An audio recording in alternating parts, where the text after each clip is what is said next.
할렐루야. 우리 옆에 분들에게 인사하겠습니다. 주님의 이름으로 축복합니다. 이렇게 한번 해보세요. 주님의 이름으로 주님의 이름으로 비판해도 될까요? 시작. 주님의 이름으로 비판해도 될까요? 자, 그러면 여러분 어떻게 생각하십니까? 주님의 이름으로 비판해도 됩니까? 그것을 갑자기 받기가 굉장히 어려워져요. 그죠? 네, 주님의 이름으로 축복하겠습니다 하니까 정말 감사가 되는데요. 주님의 이름으로 아무리 주님의 이름이지만 아무리 하나님의 이름이지만 우리가 강한 말 받기 어려운 그러한 우리의 연약함을 들출 때는 참 받을 수가 없을 때가 많습니다. 이게 우리 인생들입니다. 그러므로 여러분 우리 모두 축복의 말을 자주 하시길 바랍니다. 또 축복으로 칭찬으로 고래도 춤춘다고 하는 그 칭찬으로 우리의 인생을 변화시키고 더 다듬으시기를 축복합니다.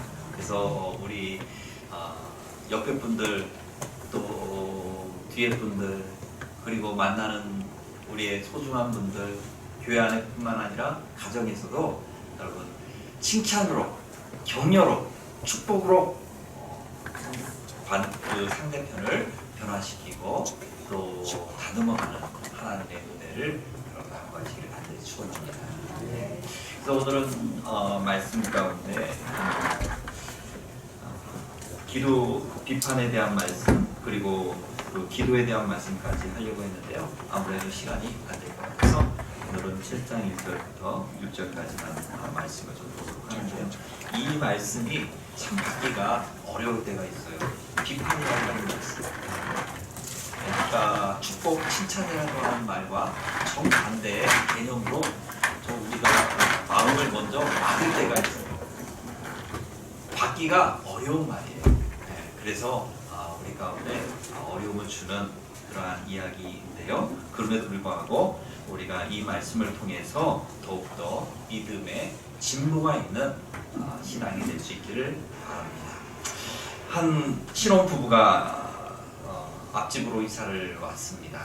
그래서 중년의 부부가 바로 앞에 창문만 열면 신혼부부의 집이 있으니까 어떻게 좋은 분이 왔나 하고 이렇게 슬며시 돌아보기도 하고 이러는데요.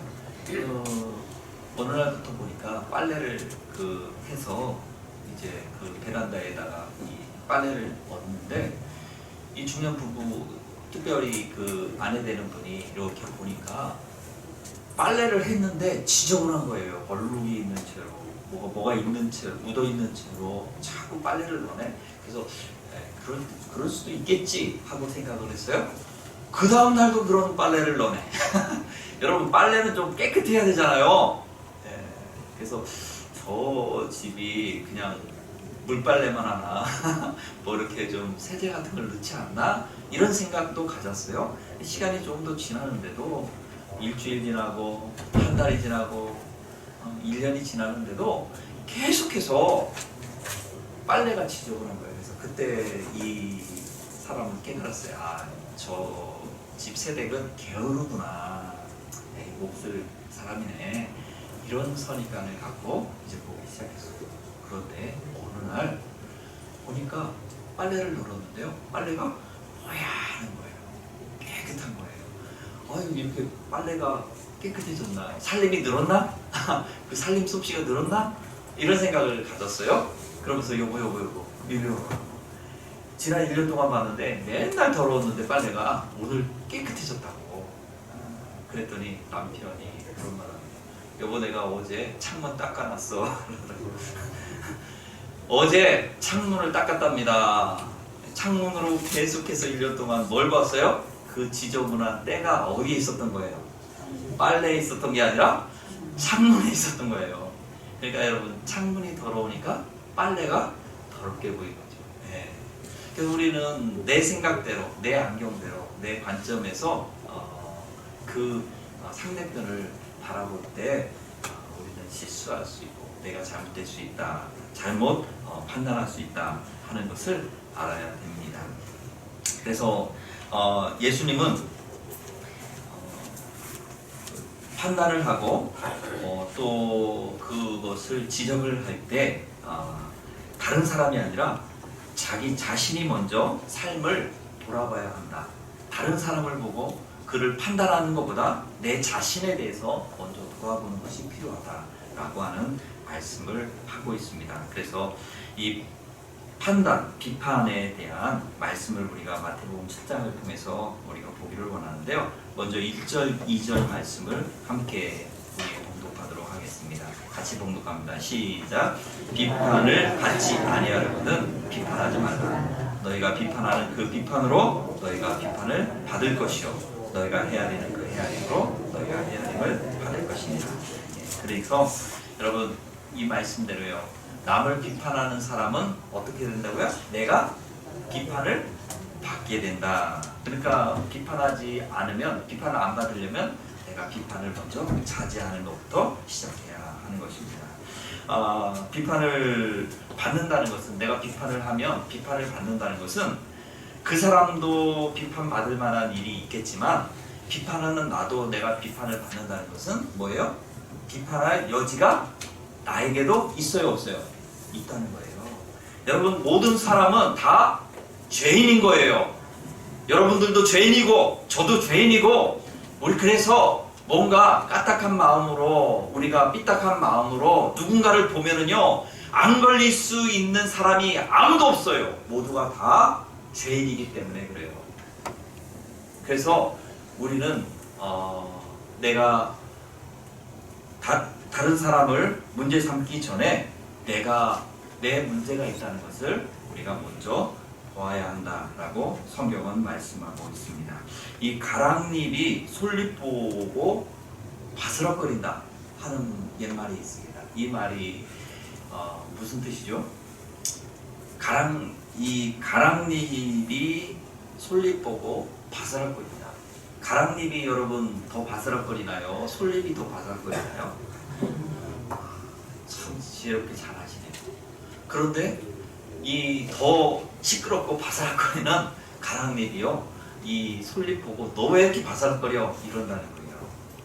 그 이유는요, 자기도 문제가 있지만 그 문제를 바라볼 때 자기의 그 약점과 자기의 연약함과 문제점을 숨기려고 하는 심리적 이유에서 오히려 상대편의 약점을 들춘다는 것이 인간의 보편적인 본성이라는 것입니다.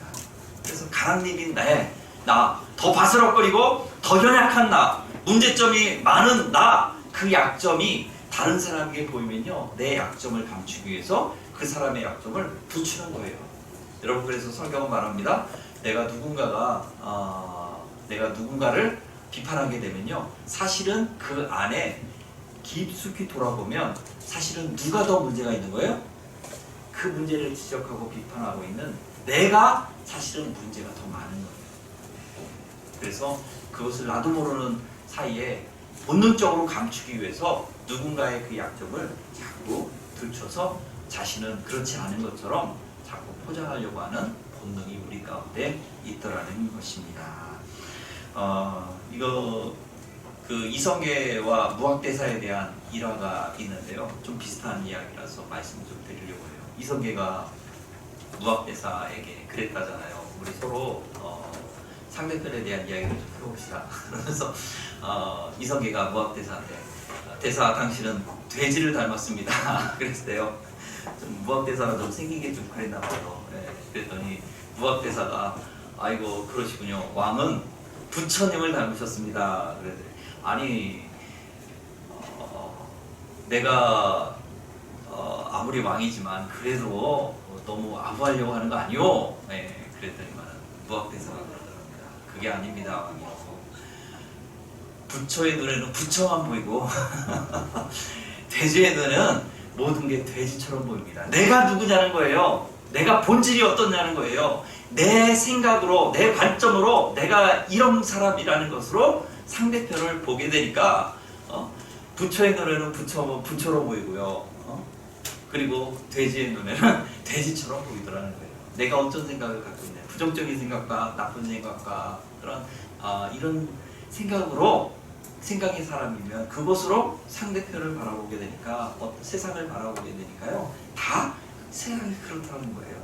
그 얘기 있잖아요. 안경 이야기. 어떤 그 아빠가 자다가 일어났더니요. 갑자기 온 세상이 다 빨갛더랍니다. 불났다 하고 막 뛰쳐나가려고 하니까요. 막 다들 가족들이 깔깔깔 웃더라는 거예요. 왜 그런가 하고 봤더니요. 온 세상이 불난 게 아니라 안경을 빨간색으로 칠했다는 거예요. 여러분 안경이 빨가니까 온 세상이 보는 대로 다 빨간 거예요. 여러분 우리의 마음의 창은 하나님의 은혜로 가득하기를 간절히 축원합니다. 축복의 마음으로 가득히 채워지기를 간절히 축원합니다.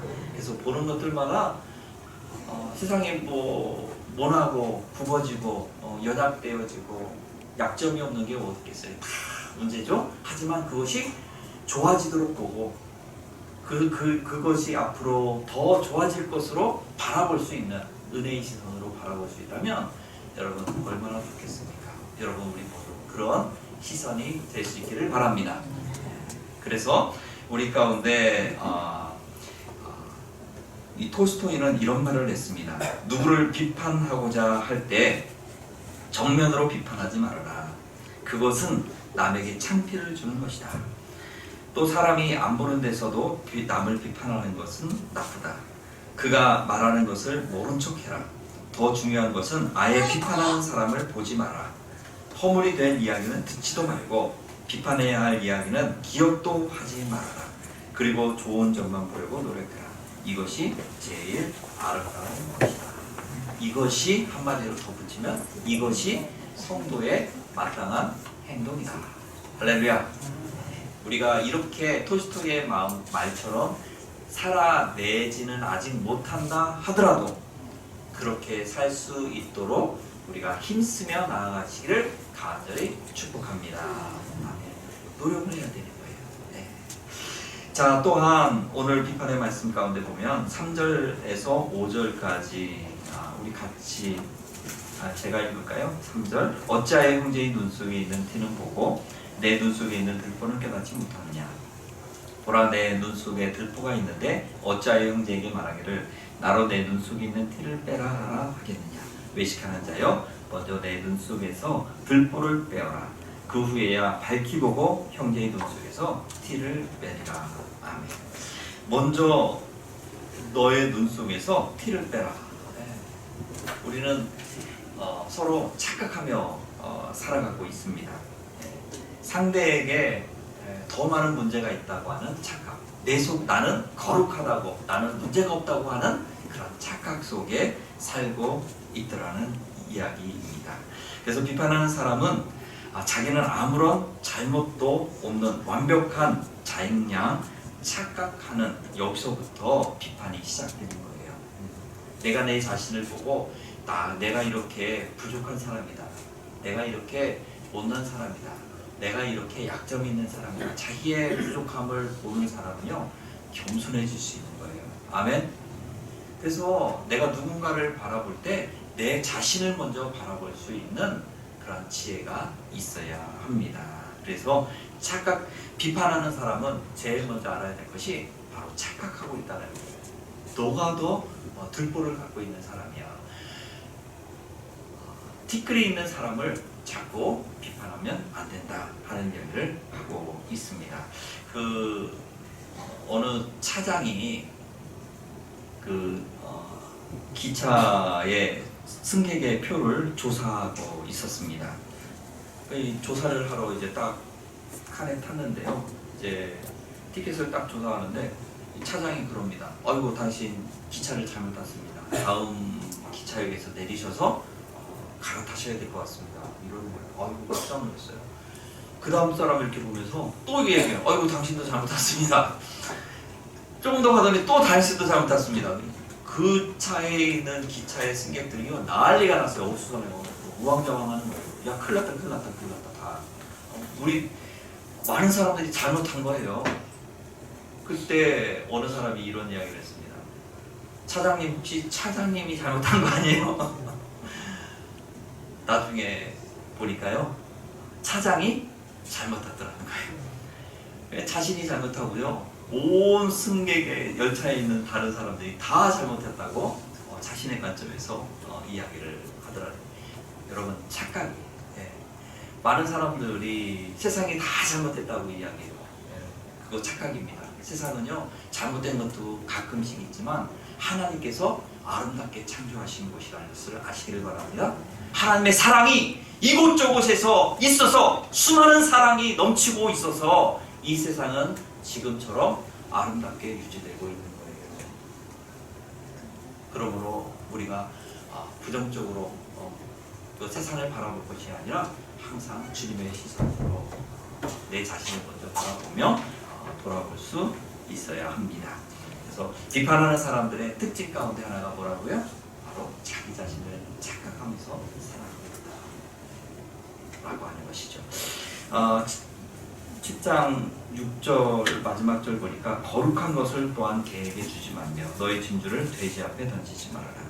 그들이 그것을 발로 밟고 돌이켜 너희를 찢어 상하갈까 염려해라 하는 말씀을 하고 있습니다. 성경은요 뭐 어떤 비판이라도 하면 안 된다라고 가르치진 않아요. 비판은 정당한 비판, 올바른 비판, 주님의 관점에서 하는 비판은 아름다운 것이고 해야 하는 것입니다. 무조건 분별하지 말라고 하는 것은 아니에요. 그래서 성경에도 보면요 이분법적인 선택에 대한 이야기가 많이 나와요. 분별해야 된다는 얘기예요. 천국 가는 길과 지옥 가는 길을 분별해야 돼요, 안 해야 돼요? 해야 된다는 거예요. 하나님의 의로운 길과 그리고 죄악의 길을 분별해야 될 줄로 믿습니다. 좁은 길과 천국 가는 좁은 길과 그리고 넓은 지옥 가는 넓은 문을 우리가 분별해서 어디로 들어가야 되는지를 알아야 하는 거예요. 성경은 수많은 이렇게 분별할 수 있는 분별해야만 한다고 우리 가운데 이렇게 이야기를 하고 있습니다. 마태복음 7장 6절에 오늘 말씀에 거룩한 것을 개에게 주지 말며 너희 진주를 돼지 앞에 던지지 말아라. 그들이 그것을 발로 밟고 돌이켜 너희를 찢어 상하게 할까 염려해라. 여기서 거룩한 것이라는 것과 진주라는 것은 한마디로 이야기하면 하나님의 말씀을 말하는 거예요. 여러분 하나님의 말씀 이 귀한 것을 그것을 가치를 알지 못하는 존재에게 주지 말아라 하는 거예요. 우리가 비판한다고 평가한다고 하는 그 평가가 받아들일 수 있는 지혜로운 사람에게는 하나님의 말씀으로 그에게 이야기할 때 그것이 복이 되는 거예요. 그런데 받을 수 없는 사람, 그것을 마음을 닫고 누군가가 자기에게 무엇을 이야기할 때 그것을 싸우자고 받아들이는 사람에게는요 절대 그것은 하면 안 되는 것이라고 성경은 오늘 말하고 있습니다. 그래서 여기 보면 그러면 그 말씀을 받지 못하는 지혜롭지 못한 사람들이 어떤 사람들이냐 보니까 거룩한 것 하나님의 말씀과 올바른 말과 그리고 충언의 말 충고의 말 이런 것을 거룩한 말을 누구에게? 개 같은 사람들에게 하지 말라는 거예요. 개에게. 개는 어떤 존재예요? 질서를 무시하는 존재예요. 그래서 여러분 개는 질서가 없고 떠들썩한 싸움의 상징으로 성경이 말하고 있는 존재입니다. 그래서 우리가 질서가 없으면 개를 사용해서 말하는 말이 있죠. 어떻게 말해요? 질서가 없는 상황에 대해서 무슨 판 같다? 개판 5분 차이다. 이렇게 이야기를 하죠. 그 이유가 뭐냐면 개는요 질서를 무시하고 질서를 파괴해요. 무질서하게 만들어요. 그래서 개는 무질서의 상징이 되는 거예요. 그러니까 질서를 무시하고 그리고 상대를 바라보지 않고 그냥 막 요동치게 만드는 그런 성격을 갖고 있는 받아들일 수 없는 이런 사람 개와 비슷한 성격의 사람들에게는 충언의 말을 해야 돼요, 안 해야 돼요? 하면 안 된다는 거예요. 아무리 마음을 다해서 그 상대편이 귀해 보이고 정말 불쌍해 보여서 어떻게든 도움을 주고 싶어서 하더라도 받아들일 수 없는 이와 같은 그러한 마음의 상태가 있는 사람에게는 절대 그 충언의 말, 하나님의 말씀을 가지고 하는 그러한 도움의 말을 절대 해서는 안 된다라고 성경이 말합니다. 받을 수 없으니까. 오히려 개처럼요 원 하고 달라들어서 개싸움을 만들어요. 그래서 사랑으로 말했다가 다가갔다가 오히려 물리고 찢기고 상하는 상처를 안고 그렇게 돌아가게 되는 거예요. 여러분 혹시 그런 경험 많이 해보셨죠? 정말 그분이 귀해서 자기가 기도하고 하나님 안에서 어떻게 도울까 하다가 아무래도 말을 드려야 되겠다. 이래서 가서 이제 한마디 살짝 했는데 왕 하면서 달라지네요. 그래서 물어뜯기신 분 있으십니까? 다 있을 거예요 아마. 부부간에도 그렇잖아요. 포기할 수 없어서 사랑하니까 함께 살아야 되니까 함께 평화를 만들어가야 되니까 함께 미래를 만들어가야 되니까 절대 양보할 수 없고 절대 포기할 수 없어서 사랑의 마음을 가지고 기도하는 마음으로 한마디야 여보 이래야 되지 않겠나 라고 하는 것이요 그 상대편이 받아들일 수 없는 상태입니다. 왕 해서 어떻게 돼요? 아까 얘기한 대로 개판 5분 전을 만들어 버리면 일이 벌어지게 되는 것입니다. 그래서 우리가 거룩한 것, 진주, 하나님의 말씀과 같은 귀한 것 이런 것은요 준비가 된 사람에게 줘야 된다라고 말하고 있습니다. 또 돼지와 같은 존재에게도 주면 안 된다고 하네요. 왜요? 그 가치를 모르고 있기 때문에 그런 거예요.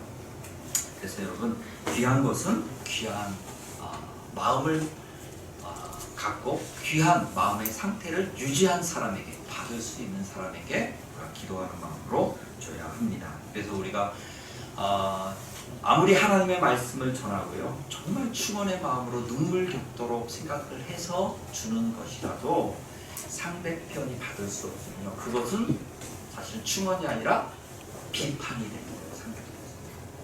그래서 싸우는 거예요. 그렇고 여러분 우리가 항상 충원이든 충고든 하나님의 말씀이든 격려이든 항상 상대편이 받을 수 있는가를 잘 살피면서 조심스럽게 다가해 봐야 할 줄로 믿습니다.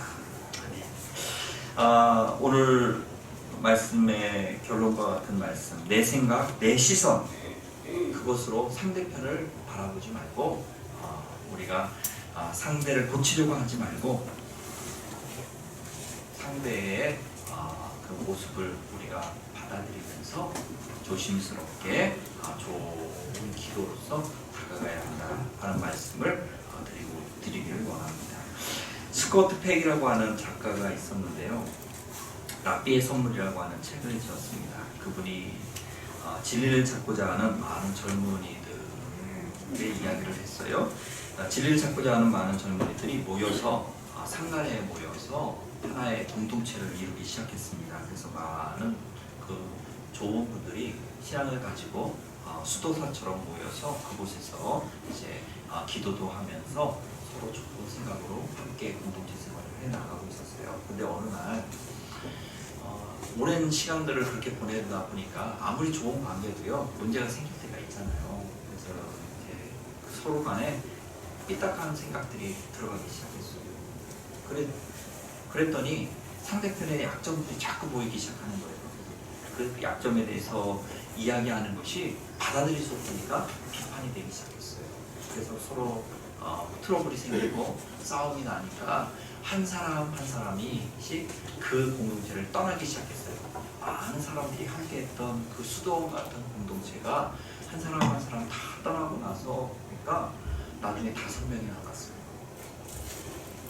이제 그들끼리 그때서야 깨달았어요. 야, 이렇게 해서는 안 되겠다.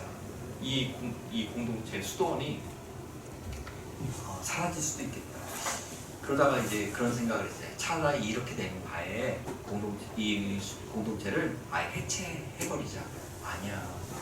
그래도 있어야지. 하고 서로 간에 이야기하다가 그러면 지혜로운 랍비를 찾아가서 우리가 어떻게 해야 될지, 이 수도원을 흩을지 아니면 우리가 여기 계속 머물지 지켜야 될지 한번 이야기를 물어보자 라고 하고 존경하는 랍비를 이들이 찾아갔습니다. 그리고 말합니다. 선생님, 이 수도원 이제 문을 닫아야 할까요? 말아야 할까요? 하고 질문을 했습니다. 랍비가 가만히 기도하듯이 생각을 하더니 그들에게 이야기합니다. 이제 수도원에 5명이 남았네. 그런데 이 중에 한 명은 귀한 선생이 될 거야. 메시아와 같은 존재가 될 거야. 큰 선생이 될 거야. 이렇게 얘기를 합니다. 이제 그 이야기를 듣고 다시 이제 수도원에 왔는데 사람들이 생각합니다. 저 의심 많은 토마스, 저 친구가 혹시 메시아와 같은 귀한 선생이 되지 않을까? 그렇게 보니까 맨날 의심만 많고 잔소리만 많던 그 토마스가요, 좋은 점이 보이기 시작했어요. 아, 그래, 토마스에게는 세심한 돌봄의 마음이 있었지. 혹시 그래서 그 마음을 가지고 메시아처럼 귀한 선생님으로서 설지 않을까? 그렇게 봤더니 토마스가 메시아 같은 거예요. 또 제임스를 봤어요. 아, 저 친구는 아주 칼 같은 친구인데 정의로운 친구니까 그래서 말을 막 강하게 해서 다들 상처를 줬는데, 근데 가만히 보니까 저 친구는 그 고든 마음으로 정의를 실천하고 타협하지 않는 그 마음 때문에 오히려 메시아적인 그 선생으로 설 수 있는 사람이 되지 않을까 하고 그렇게 봐지기 시작했어요. 그럼 저 친구도 가능성이 있다. 메시아적인 저 친구에도 잘 보여야 되겠다. 이런 생각이 들어요. 필립이란 친구도 보니까 무능해 보이고 맨날 허허허 웃기만 하고 능력 없어 보이는, 아는 것도 없는 그러한 필립. 그런데 그 친구를 다시 이렇게 보니까요, 오히려 내가 함부로 이야기할 때에도 허허 웃으면서 받아들였어요. 잘난 체를 안 해요. 겸손한 거예요. 아, 저 친구가 혹시 이 겸손함 가지고 하나님 앞에 귀하게 쓰임받는 그러한 큰 선생이 되지 않을까? 그렇게 봐지기 시작합니다. 이 친구도 가능성이 있는 거예요. 또 한 친구는 요한. 그는 약점이 이것저것 막 활동적이지도 않고 수줍고 그런 약점에 있어서 함부로 되어 있는데, 가만히 보니까 그 친구는요, 사랑이 있는 거예요. 그 수줍음 가지고 오히려 조용하게 보이지 않는 곳에서 섬기고 사랑으로 돌보는 거예요. 저 친구도 메시아적인 큰 선생님의 가능성이 있다. 이렇게 생각이 되는 거예요. 그리고 가만히 다 보니까요, 다 귀한 분들이에요. 선생이 될 만한 존재들. 그때부터 함부로 이야기하지 않고요, 정말 주님을 섬기듯 큰 선생님을 섬기듯 그렇게 존경하며 섬기기 시작했습니다. 서로 간에 그렇게 되기 시작했어요. 그랬더니 그 소문이 많이 퍼져가지고 어느샌가 그 수도원이요, 한 수도생들의 숫자로 채워지더라고요. 그래서 수도원을 없앨까요? 하는 생각은 안 가져도 되는 이런 상태가 되더라는 거예요. 여러분, 뭐가 변했어요? 생각이 변했어요. 마음이 변했어요. 상대편을 보는 관점이 변했어요. 비판적인 관점이 아니라 그는 좋은 사람이다, 좋은 사람이 될 수 있는 사람이다 라고 하는 관점과 생각으로, 시선으로 그 사람을 봤더니 다 좋은 거예요. 할렐루야. 그 사람의 좋은 점이 보이기 시작하니까 그 사랑이 넘치고 은혜가 넘치는 공동체가 되더라는 거예요. 성도 여러분, 우리의 이 아름다운 연산 침대의 이 공동체를 우리가 더욱더 부흥하고 또 아름답고 축복된 공동체로 만들 수 있는 비결, 이 안에 주님이 계십니다. 믿으시기를 바랍니다. 이 시선으로 바라보시기를 바랍니다. 이 안에 주님이 계시는 거예요. 주님의 귀한 말씀이 있고 주님이 사용하는 그런 귀한 일꾼이 있는 거예요. 그 사람이 이 사람이고 그 사람이 이 사람인 거예요. 그러므로 우리가 그 사람을, 그 약점을 바라보고 함부로 대하는 것이 아니라 그분의 그 주님이 사용하시는 그 좋은 점을 바라보며 우리가 함부로 대해서는 안 되는 것을 깨닫고 섬기시기를 바랍니다. 이분도 섬기시고요, 저분도 섬기시기를 바랍니다. 모두가 이렇게. 왜요? 그 안에 주님의 형상이 있습니다. 그 안에 주님이 함께 하시니까요. 아멘. 그래서 우리 이 마음으로 이 공동체를 아름답게 만들어 가십시다. 기도하겠습니다. 하나님, 당신 안에 있는 주님의 형상, 내 안에 있는 주님의 형상, 우리 안에 있는 주님의 형상, 이것을 우리가 인식할 수 있도록 도와주시고 깨닫도록 도와주시고, 그 주님께서 주님이 계시는 그 은혜를 우리가 주님을 섬기듯 그 형제를 섬기고 그 자매를 섬기고, 그래서 우리가 이 공동체가 다 주님을 섬기는 아름다운 은혜의 공동체가 될 수 있도록 도와주시옵소서. 특별히 하나님, 우리의 가정을 위해서 기도합니다. 부부간에 서로를 주님을 섬기듯 섬기게 도와주시옵소서. 주님의 형상이 그 안에 있기 때문입니다. 우리의 자녀들을 주님을 섬기듯 사랑하며 섬기게 도와주시옵소서. 우리의 직장을 위해서 기도합니다. 직장에 우리의 밑에 직원들도, 또 우리의 동료와 윗분들도 주님일 수 있다는 생각을 가지고 섬기게 도와주시옵소서. 감사함이 예수님으로 기도드리옵나이다. 아멘.